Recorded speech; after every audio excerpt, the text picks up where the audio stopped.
Hi guys, welcome back to my YouTube channel. And today, I'm way home. And ayun, it's minus 36 as of the moment. That's with the wind chill. I feel the, what do you call that? Craziness of the numb of my hand right now. So yeah, I'm doing a Vortex challenge when I got home. I'm showing around my area. And alright, I'll go put my mittens now. Bye.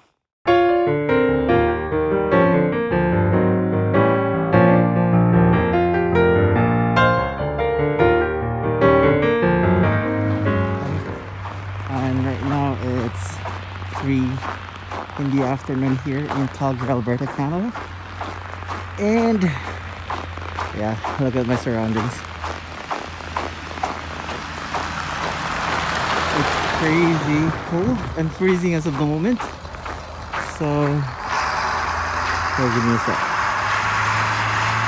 Shit, my hands.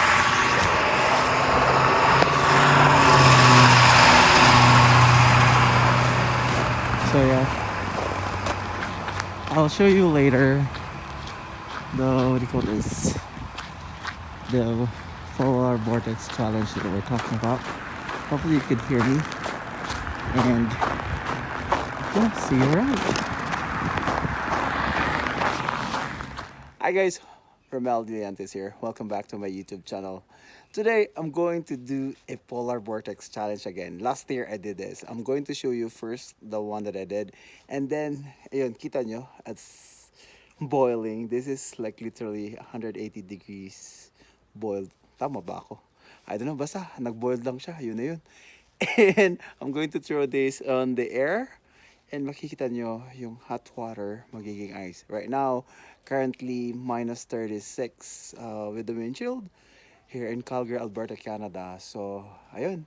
Enjoy. I'll show you also the slow-mo and other stuff. So, I'll be showing you first the one I did from last year. And then I'm going to do for this year. Alright, my hands are freezing now.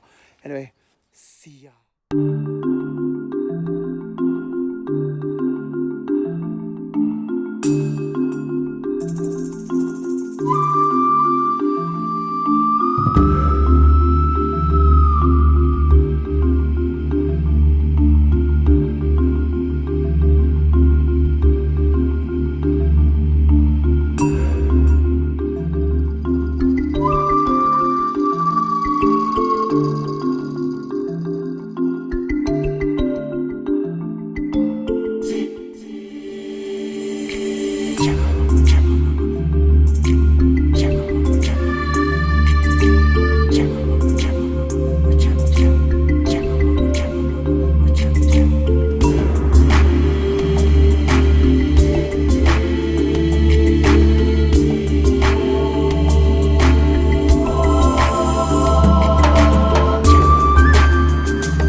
I'll do it on my own. And so ito yung hot water kanina. So ito naman hindi naman slow-mo, talagang totally slow-mo. So see that? Okay, pakita ko sa inyo.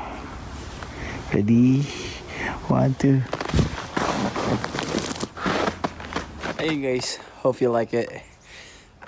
Ayun guys, hope you like it. The video. It was a bit freezing actually already. And ayun, this week is gonna be cold here in Calgary. And yung week namin is very, I don't know, after 40 na siguro later or this week. So yeah, maraming salamat po. Thank you for watching. Maraming salamat guys. And if you like this video, don't forget to subscribe to my YouTube channel, Romel Edullantes, and also my second vlog, Mellow Vlogs. And don't forget to click the notification bell so that you'll be notified when you do it. And every time I do upload, nabubulol na ako, hindi ko nagagawa na ito. Anyway, para sa di ko na kaya, malamig na talaga. Bye guys, thank you very much. Bye, hope you like it. Thank you. Ito yung backyard namin. And yan, tingnan mo yung araw, tirik na tirik. At the other side. And sobrang lamig guys. Ayun. Alright. Thank you.